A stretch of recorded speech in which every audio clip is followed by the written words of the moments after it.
Hello, good evening, and welcome to the platform. I am your host, Brian Sithole, and if you are tuned in from Kariba 105.3, Byte Bridge 106.1, Mutora Shanga 97.6, Kadoma 105.2, and my hometown, Mutare. We are grateful that you made ZiFM Stereo your station of choice, and we would also want you to be part of tonight's discussion by sending through a message on our WhatsApp platform 0772 168 045 0772 168 045. Now, tonight we are looking at the state of crime in our nation. We are looking at all issues to do with the Zimbabwe Republic Police, and I am joined in the studio by the National Police Spokesperson, Commissioner Paul Nyathi. Good evening, Commissioner, and welcome to ZiFM Stereo. ZiFM listeners. I'm glad that you could be with us this evening. Satanga, just to clarify, one is Commissioner Paul Nyathi, not Commissioner Paul Nyathi. I've seen people confusing that too. Very correct, Brian. It's just an area which I think the public, even the media, should take note that my name is Commissioner Paul Nyathi, not Commissioner Paul Nyathi. Mm-hmm.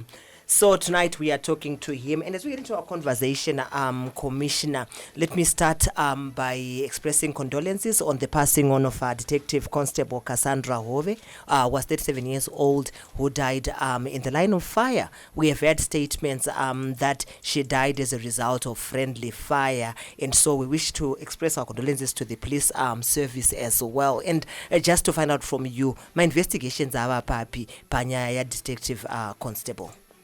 Thank you very much, Brian.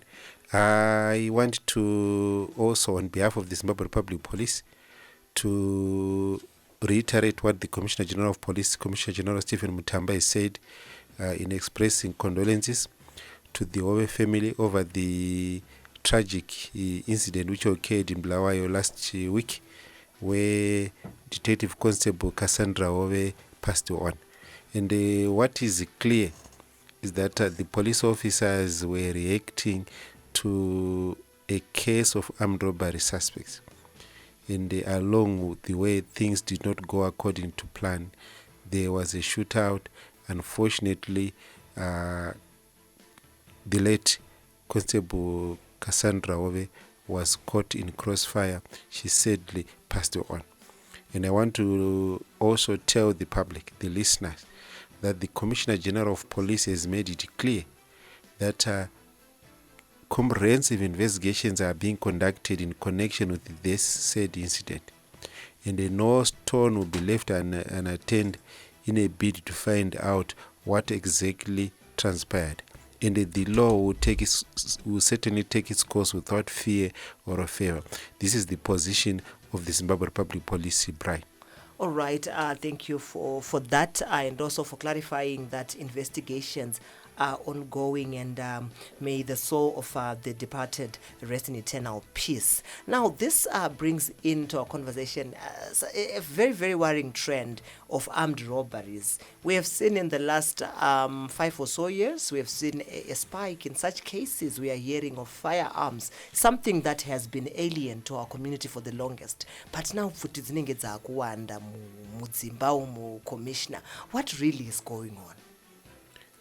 Remember, Brian, in terms of the Firearms Act, Chapter 10.09, there are situations where members of the public can own a firearms, but they do it legally. They do it following the country's laws. And this includes, say, somebody who operates a business, somebody who is into mining, somebody who is into the business of, carrying cash, so it will be for protection. And then you also have security companies who are allowed by the country or by the law to own a firearm or to possess a firearm, as long as they have followed the due process of the law. Then along the way, you have said situations where you find that some people will be on duty, say for example a security guard. Then criminals come, they attack the guard, they take away the firearm. That very same firearm is used to commit another robbery case. Then you also have people who have passed on, where the relatives sometimes they do not surrender the firearm to the police. Yet the law is very clear that once somebody has passed on, the firearm has to be surrendered to the police for the due process of the law to be followed. Then you also have people who carry firearms in their vehicles, where some of them they leave firearms exposed, on vehicle seats, and when they park to conduct other various activities or errands, the criminals take advantage, take away those firearms. Then again, the firearms are used to commit offenses. That's why we are saying we want members of the public who are licensed, who are authorized to possess or own firearms, to make sure that they follow the law, they follow the dictates, they follow the provisions of the Firearms Act, so that we don't end up, arresting them for being negligent. And we are also saying, even for security companies, when their personnel is on duty, it is in their own interest to also keep on checking them, supervising them. And the guards should also be alert so that we curb some of these robbery cases which we have recorded. And also take note, Brian, that some of the robbery cases which have been recorded have come as a result of leakage of information. Leakage of information from people who are close to the complainants.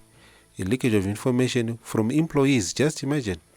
A leakage of information from even people from the banking sector or even from the security sector, particularly where a cash in transit activity is to be conducted. You see, so then you tend to wonder, how did these criminals know that a certain company will deliver cash or collect cash from this point? And exactly at the same time the security company is going, is arriving or approaching the premises, the criminals pounds, which clearly shows that it is an element of inside information. Then you also have scenarios where you find that criminals, they also study the way people conduct their business, the way people conduct their transactions, where you find some people want to go to the bank every morning, Monday to Friday. And we've discussed with the companies on how they should do it so that they are not monitored in their daily routines, to avoid or to curtail some of the robbery cases which we have recorded in the country. But I'm also happy to tell the nation that we have made arrest. Remember, recently we had that 129,000 case in Southampton, where again it was an element of inside information. Criminals pounced a company at night, took away $129,000, and people were sharing the loot. Someone got US $10,000, someone got US $4,000, and they were around 10 to 12. And the money, some of the money was used to buy vehicles, some to pay lobola, some to buy household goods. And the police so far have recovered US $16,000, and some of the suspects are now appearing before the court. That's why we have said we appeal to companies not to keep large sums of money at their premises, and also for families or individuals not also to keep large sums of money at home, because it is clear some of these criminals, when they come, they're behaving inside information. And then while we're still at that, social media being social media, people come up with different theories. One that has made rounds regarding these armed robberies is that some of them are also being perpetrated by members of the security sector. Some of them are actually police men who are using service pistols, service guns to commit such crimes. Is this something that you have come across in your investigations or in your arrests? Kune mapurisa ambosungirwe nyaya dzekubira vanhu armed robbery. Brian, the law is the law. No one is above the law. If there are rogue elements from the security services who have engaged in acts of criminality, the law has always taken its course. Yes, here and there we have arrested members of security services for getting involved in say even armed robbery cases, and the law has always taken its course. And remember, they also face disciplinary charges. Besides the criminal side, they also face disciplinary charges where again they are discharged from the uniformed services or from the security services. But we are also cautioning the public. Some of the times people, they just raise allegations which are not substantiated, allegations which lack merit or which lack facts. We have always said the public is free to engage the police so that they get correct information on a particular incident. And the way we have had arrests in terms of armed robbery cases, we have always publicized these arrests, irrespective of the fact that the suspects are members of the security services or not. All right, and while we're still talking about such cases of armed robberies, of late we have also seen some that even involve high-profile people. We've heard of the former member of parliament and former minister Patrick Chinamasa being a victim of such a robbery, losing his vehicle. We've also had reports of the Coventries also being targeted on some of these issues. Do these have any political implications, or these were just pure cases of robbery? I want to make it clear here on ZFM, Brian, that the incidents which I are referring to were purely criminal acts which are being investigated. Remember, in one of the instances, the vehicle was later recovered. That's why we are saying we also want the public to be alert, including the high-profile persons. They must be alert and not take things for granted. And we are also saying, as people are at home, they must be alert.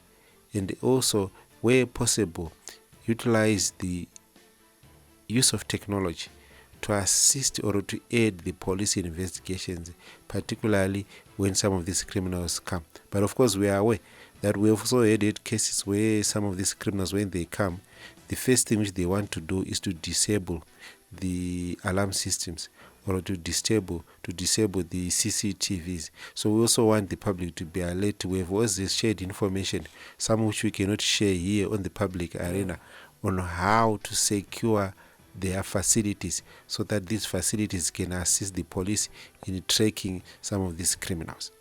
And one of the other issues that has always come up when it comes to especially issues of armed robberies or such has been the police being under-resourced in responding to such.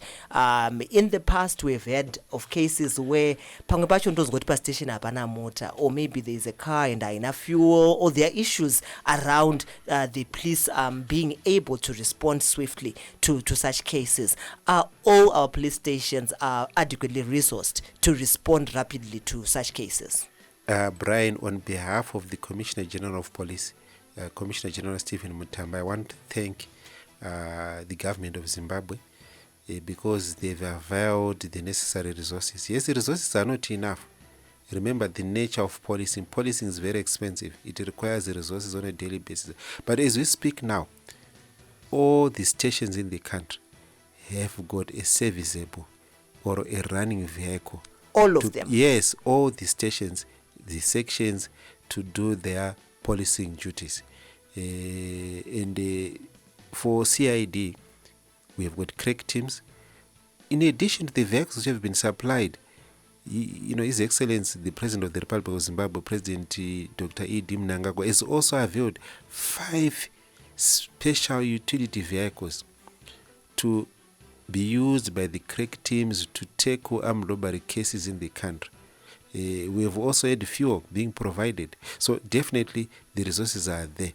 But we can't talk of resources being enough considering the nature of the policing duties which we undertake on a day-to-day basis, and covering some areas which are remote, covering some areas where the terrain is not so good. But definitely the resources are there. And the way members of the public phone a particular police station and they are told that we don't have a vehicle, those guys will not be telling the truth. That's why we are always encouraging the public to report to 1, commanders at the local police station, 2, the district commanders, 3, the provincial commanders, 4, at national level. At national level, they can even phone the National Complaints Desk number, which is 0242 703 631. One more time? 0242 703 631, or WhatsApp number 0712 800 197. 0712 800 197. The desk is manned 24 hours, Brian. 365 days. The complex desk will be operational to attend to the concerns of the public, to receive reports from the public so that they are channeled to the appropriate stations or departments in the Zimbabwe Republic Police. Right. And speaking of actually contacting the police, to what extent are communities aware of the numbers that they can dial? Pamba paita robbery, paita problem, maybe mafuna ana airtime. Is there a way for individuals to actually reach their local police station and get assistance? Are our hotlines still up and running? Yes, Brian, it's a work in progress. Remember, we also have to move with technology. We are also embracing digital transformation as the Zimbabwe Republic Police. Yes, it cannot be done in a single day, in a week, or in a month. It's a process. We are now in the process of publicizing numbers which the public can access in a particular province when they want to report issues concerning a particular station in a particular province or in a province. So certainly we are going to improve on that. We are going to increase the frequency through which we publicize these numbers. But we also say it is in the interest of the public in a local area, for example here where ZFM is, to know your police station, to know how you can get in touch with your police station in case of an emergency. It will also lessen the burden of having to report, say, at the provincial level, where again the report has to be passed to the local police station to quickly respond to issues which require immediate attention. It is your show, The Platform, and I'm your host, Brian Sithole, and tonight I am joined in the studio by the National Police Spokesperson, Commissioner Nyathi. We are talking about all issues to do with the police. So if you have any questions, if you have any comments, please do send them through on our WhatsApp platform, 0772 168 045, 0772 168 045. Now let's talk of another very big issue, very topical issue of late, the issue of vendors. We have seen an increase in vendors that are trading at undesignated places across the country. Any major town or city you can think about, sit be dealers are a vendor. And they are always running battles between the vendors and the police. We have even heard of late the Minister of Local Government coming to say they are going to be dealing with nocturnal traders. What is the situation like in terms of enforcing laws against illegal vending, Commissioner? Are there any challenges that the police are facing? Brian, I want to make it clear to listeners. The business of dealing with the vendors rests solely with local authorities.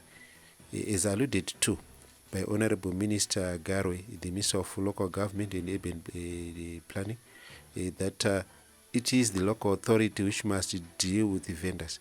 The police only come in to support.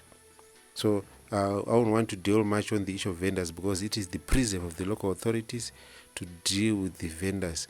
Where they have challenges, then the police can be called in to assist them. Commissioner, I would want to be satisfied with that, but I finish work a bit late and sometimes I get into town. There's a truck that I always see, Rema Puri Sarnovapa Central, doing the rounds, picking up my vendors every night. But strangely, so it almost seems like your officers are involved in dealing with vendors. So where do they draw the line? And where does council also come in? Yeah, we've implored the police commanders on the ground that if they've got a request from the local authorities, they must also tell the officer commanding province. And ultimately, where possible or where necessary, the Commissioner General of Police. So we are aware that here and there sometimes the people they make local arrangement and the policy then move in. But we have reiterated that we need clarity. We need issues to be handled in a proper manner. That's why we have impressed upon police commanders on the ground to follow the due processes in terms of the requirements of the Zimbabwe Republic Police. And this is the official position. Okay. Throughout the country. Okay. So as much as possible, please stay away from Nyadzema vendors. They allow local authorities to do it, but where there is need, then they come in and assist. Certainly, Brian. All right, and closely related to that is the issue of pirate taxis, Mshikashika. We have talked about this issue on several occasions. I've heard you talk about it on several platforms as well. But it seems like angori momtown maonda fit angori momtown mawisha chitakura vanhu. As the police, are you failing to deal with this decisively? Brian, let's take note that the issue of transport, it involves several stakeholders. The local authorities, they play a part. The Ministry of Local Government, the Ministry of Transport and Infrastructure Development, they play a part. The Zimbabwe Republic Police, they play a part. Then you also have the transport associations. Like, for example, in Harare, we have got close to, from what we've heard, 30 transport associations. And it is incumbent upon each and every vehicle owner who wants to get into the transport business, public service vehicle carrying business, to register with the relevant arms of the state or the local authority. But sadly, people, they don't want to do it, Brian. You tend to wonder, how then do they want to operate their businesses? How then do they want to guarantee the safety of the passengers? Because just imagine in Harare, records from the various stakeholders, including the Ministry of Transport and Infrastructure Development, indicate that we have got close to 16,000 combis in Harare alone. And then out of these 16,000 combis, only 2,500, let's say 3,000, are registered.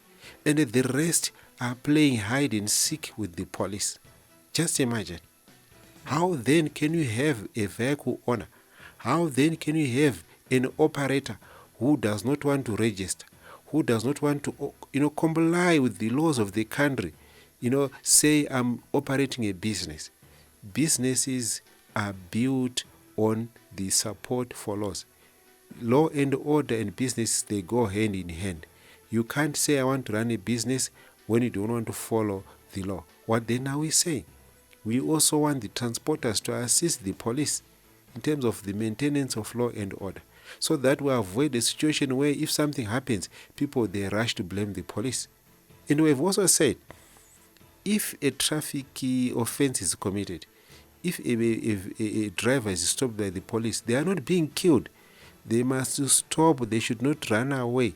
They must stop and allow the due process of the law to be followed, Brian. But sadly, these combis, they don't want to do it. Then, so we are saying the onus is on the vehicle operator. The onus is on the vehicle owner to register his or her vehicle as a public service vehicle. The police will enforce the law without fear or favor. But in doing that, we will also take into consideration the safety of the passengers. That's why I find that currently, Brian, we don't have any incident which I can safely say has happened in Harare because of the police. No. But we still want the vehicle owners to operate in terms of the country's laws.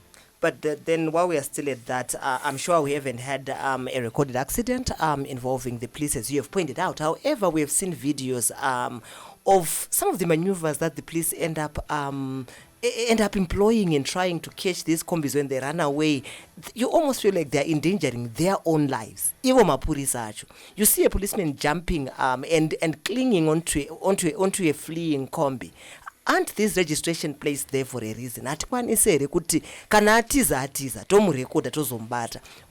that police are endangering even their own lives in trying to catch these errant transport players?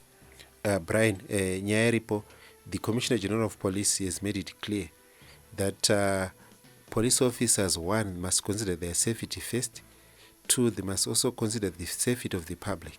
So if there is a police officer who's doing something which is contrary to what has been directed by the Zimbabwe Republic Police Command, we will certainly take action. I want to assure you, I think you have had cases which have appeared before the courts where police officers who have gone wayward, who have acted outside the limits of the set parameters have appeared before the courts. But we also want to urge the vehicle owners to lead by example, and also ensure that in whatever activity they are doing, public safety comes first.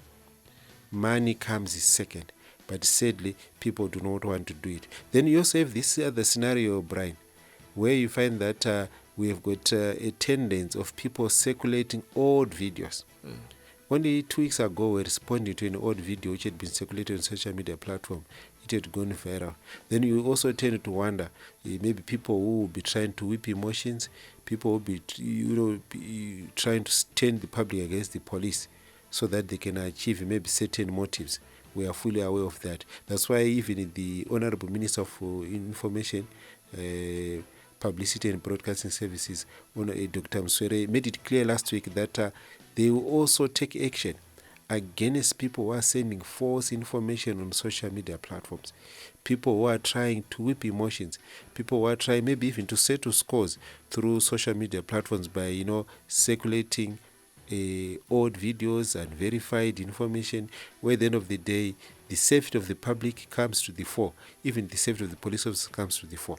And then you also have situations where there are people who resist, just generally resisting government instructions to go and board combis from designated places, and also for the combi operators to pick passengers from designated places, but people they don't want. And when they are told by the police to go to these places, again, we have got the issue of the cat and mouse game. That's why we are saying we implore transport operators, genuine transport operators who are law-abiding citizens, to lead by example and they follow the law as it is. We will say as the police, the law is the law.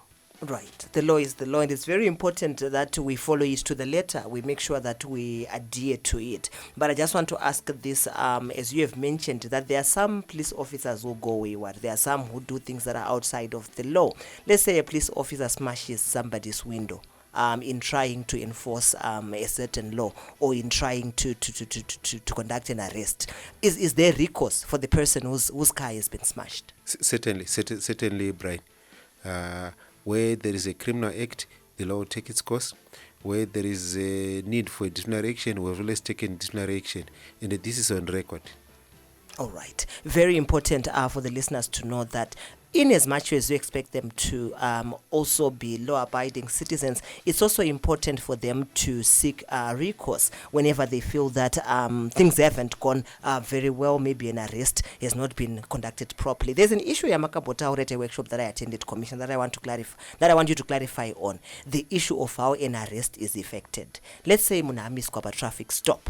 Has anything changed from the last time you spoke about it? Kana kuti tichiri kuti haufaniri kunze uya kumashure titaurane tiri uku. Is a driver supposed to leave their vehicle and go and talk to a police officer at a distance? What's supposed to happen when a car has been stopped? The standard procedure is alluded to in our previous communication as the Zimbabwe Republic Police, where a driver is stopped at a police checkpoint and is told to have committed a particular traffic offense.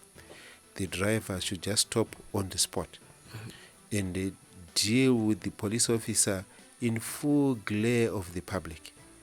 If it is to pay a fine, it's to pay a fine. If the vehicle is to be impounded, the public, the passenger has been told that this vehicle has been impounded because of 1, 2, 3 reasons.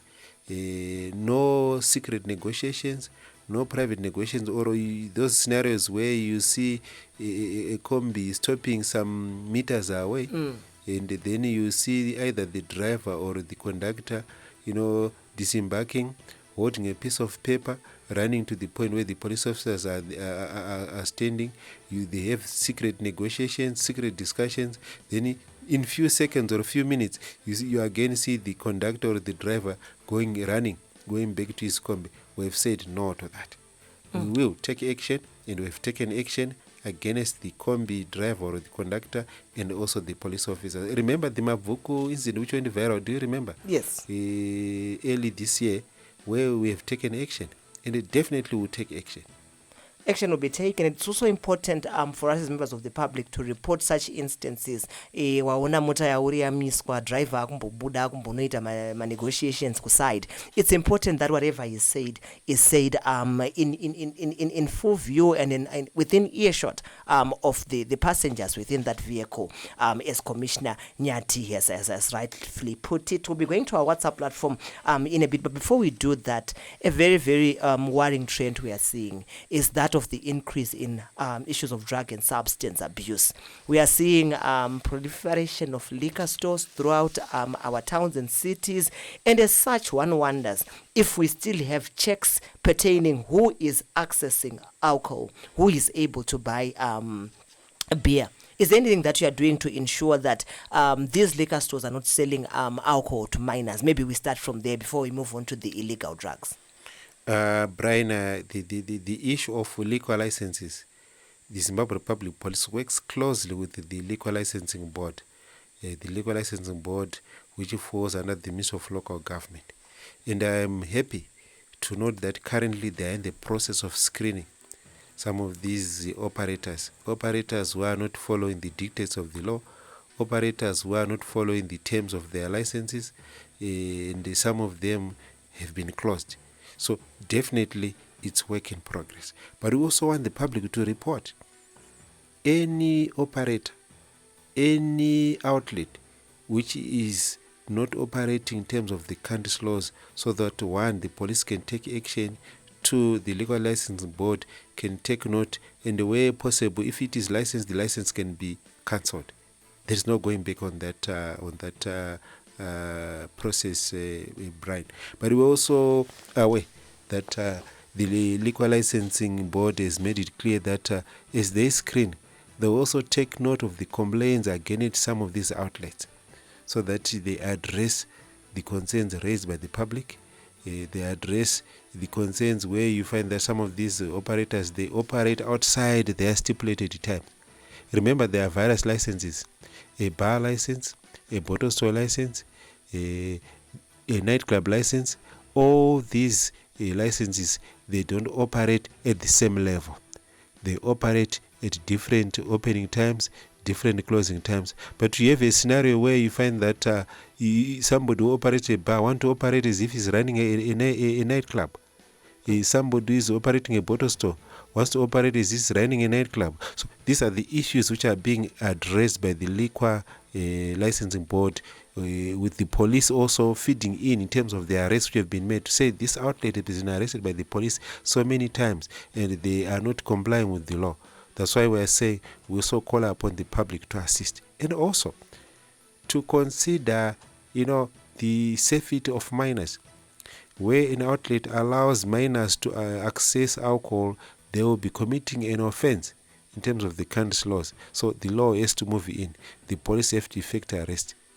All right, very clear on that, and it's important that we as members of the public also play ball where you see these offences happening. Let's also open up and tell the police so that they can be rectified, so that arrests can be made and the situation can be improved. Now let's talk about the illegal drugs. We are still seeing them making their way into the country. We are still hearing of places where these are being concocted. We have heard of the term mabes for the longest. Ukaenda kuma high density kunana Mbare kunana Sakubva kune mabase antozikana kuti anotengesa madrugs. Sometimes these bases are raided, people are arrested, but communities will tell you vanongodzoka, and when they come back they revert to their old ways. What's really happening in terms of this war on these bases kuri kuwanikwa madrugs? Brian, there is no going back in the fight against drug and substance abuse in the country. Remember, recently the cabinet met and gave an update to the nation in terms of the arrests which were effected last year in the fight against drug and substance abuse. Over 10,000 arrests. They also gave an update in terms of the bases which were identified and destroyed by the police last year. And this year alone, between January and today, the Zimbabwe Republic Police has destroyed over 60 drug bases. And we have, for example, only last week, we recovered 200 kgs of daka in Masvingo. We have also recovered, almost 4 tons of Daha, which was hidden in Masasa. The case is now before the courts. Then over the weekend again, we close again to 200 kgs of Daha, which were recovered throughout the country by the police. So we want to thank the public for the information which they have given the police in the last 3 months since 1 January 2025, which has assisted the police to bust some of these syndicates. And on top of that, you also have the issue of illicit substances, where you have had some, companies coming up with all sorts of illicit brews which endanger the health of the public, which endanger the safety of the public, which again exacerbate the issue of criminality, where people, they talk of medicinal properties in a particular drink. Remember the raids which have been done by the police in Waterfalls, in Rogare, in Prospect, in Bulawayo, where we have recovered tons and tons of these substances. Some of the substances have been destroyed. Some people have been convicted by the courts. So one way or the other, the issue of drug and substance abuse affects us. And slightly related to this, another issue I would also want to bring to your attention is the increase in children living and working in the street. Some of them are even becoming violent, committing some petty crimes, stealing from people and all that. You go to Harare Gardens, that area, that area is full of such children that we have seen. And also if you go around Leopold Tagawira, between Speak and Robert Mugabe, they are there. At night they are forming gangs, they are attacking people and stealing. What's going on with these children? Are we failing to get them arrested and sent to some centers somewhere?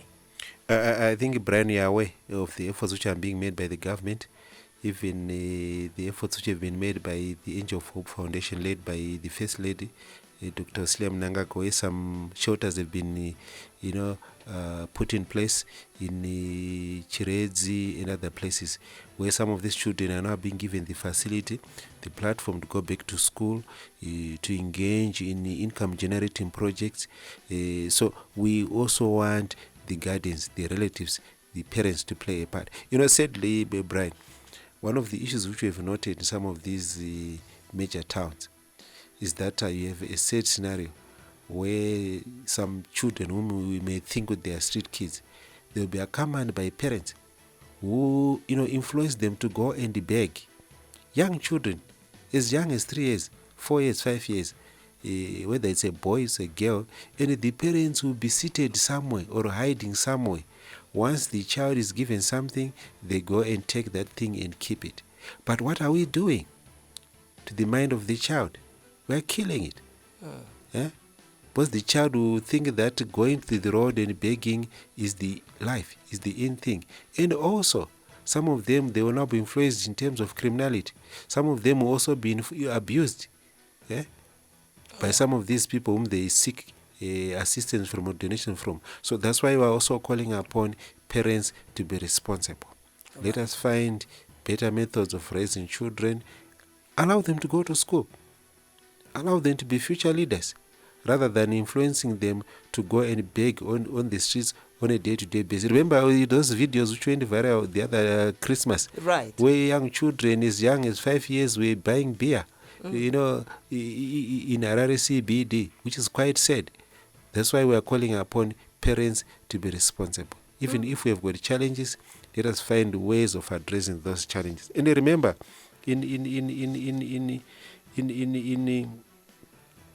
2023, 2020 to 2023, where this high-profile case of a 20-year-old boy or man who was now in the habit of killing other street, colleagues.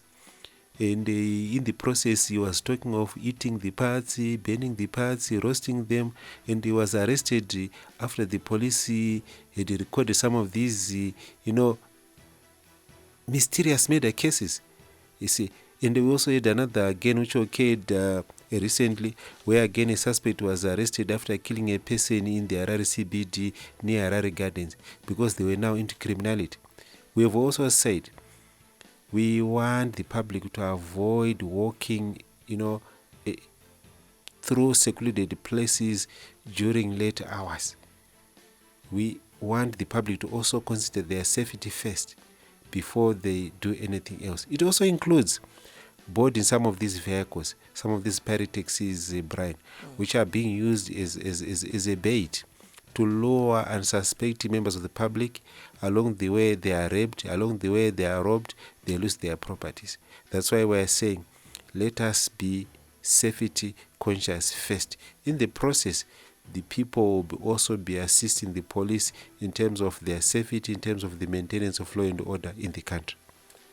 Right, and another issue I would want us to discuss is, of late, the police have been accused of criminalizing journalism following the arrest of Blessed Mhlanga. I know the case is before the courts, but regardless of the efforts that you have made as a department, especially yours, in terms of building a relationship with the Fourth Estate, you have found yourselves being accused of criminalizing journalism. This has led even to hashtags being created around journalism not being a crime and all that. So the question to you is journalism a crime in Zimbabwe?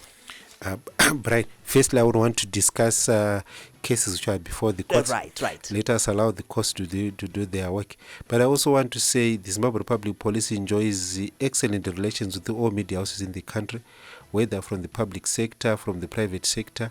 Only last week, the Commissioner General of Police had a courteous call from media bodies led by ZUJ. We include MISA Zimbabwe, Media Alliance of Zimbabwe, Gender Media Connect, from all, representing almost all the constituents of the media fraternity in the country, where several issues were even tabled and discussed. So definitely the relations between the police and the media, they are sound, they are excellent.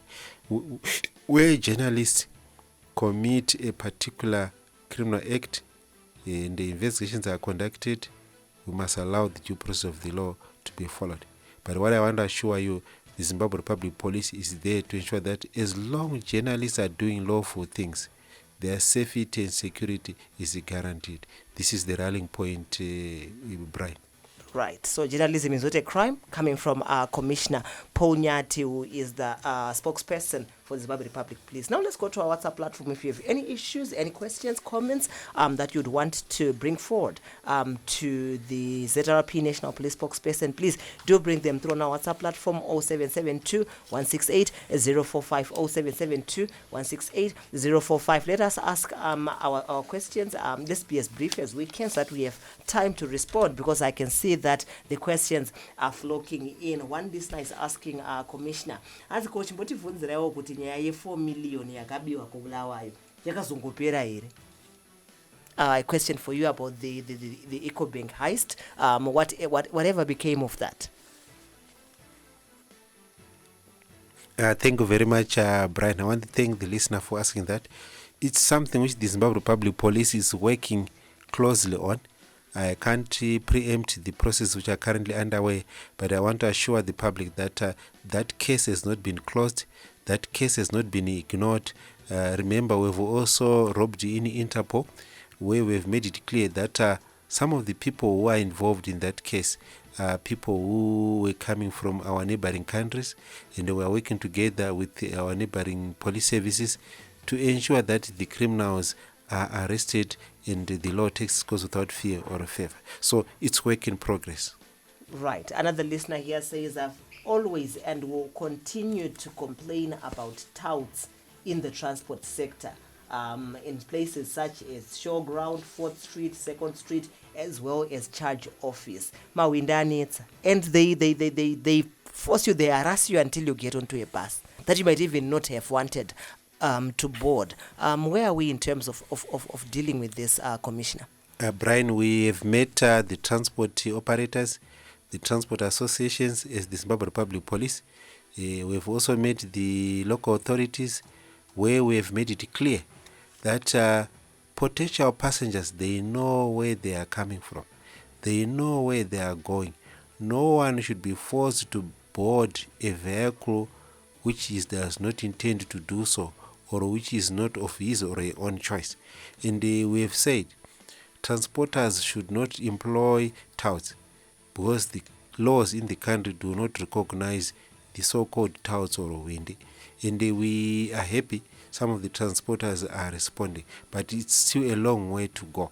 That's why we're saying we'll continue to effect arrest and ensure that the law takes its course. Some of these people whom we now know that they are people who are arrested today, they pay a fine, tomorrow they are arrested again. We have now made it a point that they are taken to the courts so that they are given deterrent sentences or they are given custodial sentences.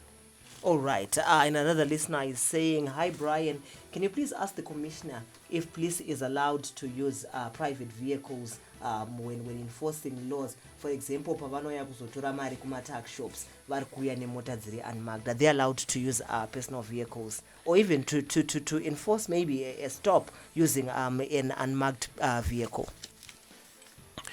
Brian, we've always taken action against police officers who are using their personal vehicles or someone's vehicle to do police duties or to do police activities. And this is on record. But also remember, we have got to be our criminal investigation department. Sometimes they use vehicles which are not branded. That is an exception. But they will need to identify themselves to say, we are police officers from criminal investigation department. We are conducting a particular inquiry. These are our identity cards. Can you cooperate? And I know they've been doing it. But I'm aware that you've got to see, you see people using even pirate taxis. You see people using, all sorts of vehicles, even combis. And then they pretend as if that vehicle is a police vehicle. No. We also want the public to report. We also want the public to even inquire from the police commanders if such vehicles are indeed police vehicles, and I can assure you we will take action. Right. This one had asked about the $4 million heist. You've responded to that. But another question was, how about the individual who stole gold from a security company that was transporting gold from how many in Lawayo? Where are you in finding these culprits? And then we commend you on the recent drug bust in Bulawayo at a city hotel and other areas. We also commend you for your great work. So the listener is appreciating, and they're also asking about a case involving gold that took place in Bulawayo. I'm not sure if you are familiar with the specific case, or it's something that you'd want to give feedback on at a later stage. Certainly, Brian. I am fully aware of that incident, of which we have had some suspects who have been identified, and it's work in progress again. And the said scenario which we have is that some of these suspects, it's a combination of locals and foreigners. That's why we are also appealing to Zimbabweans not to assist criminals to hide, and also not to give information to criminals on how a particular company works, on how a particular company conducts its business. Because at the end of the day, it's an investment. It's a man who should cater for families. It's a man who should cater for the needs of the country, which is taken away. Even if it's gold, that gold was meant to assist the country. But sadly, you have got some workers who then leak information, who then give information to outsiders. Outsiders will then take advantage and then pounce on the company and take away what's supposed to benefit the workers in the country. It's sad, really, I tell you. That's why we are also saying we want Zimbabweans to be law-abiding citizens. We want Zimbabweans to be upright so that this country can develop, so that we have law and order in the country. What if it is you tomorrow who falls victims to criminal activities, to criminal acts? How do you feel? What if it is your relative who falls victims to criminal acts because of your information? How do you feel? What if the very same company which you are employed closes down because of the activities of criminality? How do you feel? So we want Zimbabweans to also self-introspect and contribute towards law and order in the country. All right, very important for us to also play our part in terms of ensuring that we do not share information, as the commissioner is saying. Another one says, good evening and thank you for the program. Illegal sale of alcohol from shebins and tuck shops, especially in Old Highfields near Mofu Primary School. May the police kindly assist. I think I'll read a few so that at least you responded once. Another one here is saying, here in Kadoma, a police car is used to collect money from these mshikashikas and combis. They move up and down along the road. If they see those cars, they just hoot or flash at you, and you just run with your payment to them. This is really happening here on a daily basis. Fund them for crimes. Fund them for crimes happened. They tell you we have no car. Anzasi tiri kuona mota iri kufamba ichitora mari, tikazoti tabirwa voti hatina mota. Would you like to respond to those two, the one in Old Tafara and the other one in Kadoma? I also request through you, Brian, for me to be given the specifics about the old Ifield Shabin, and I can assure you who will take action. And then the same applies to the Kadoma police vehicle, which is being alleged to be taking money from pirate taxis.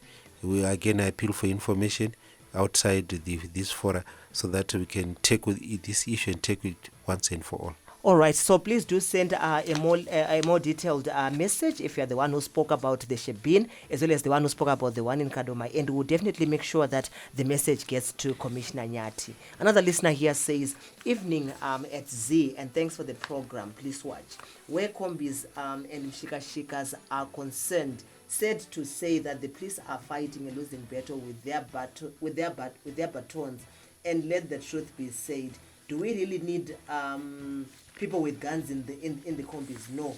Only an effectively run passenger transport set up like the former Colonial United Passenger Company buses.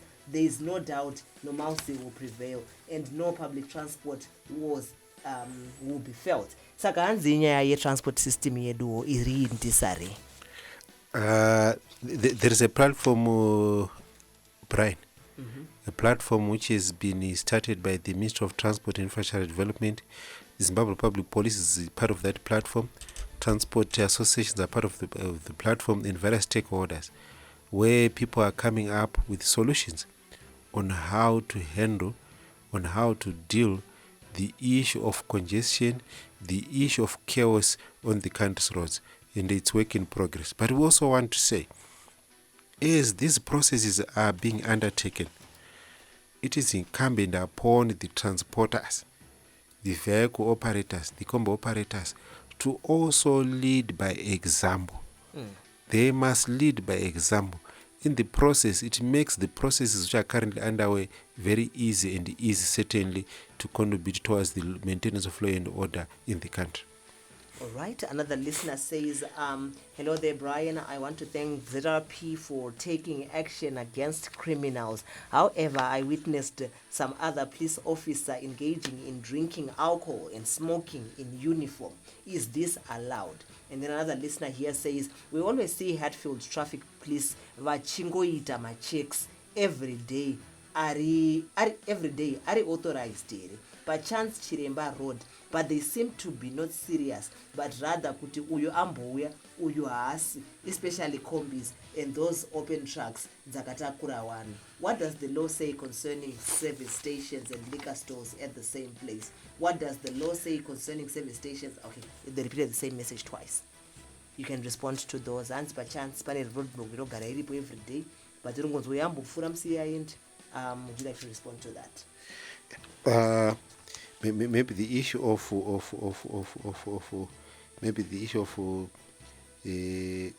police officers in uniform either smoking or drinking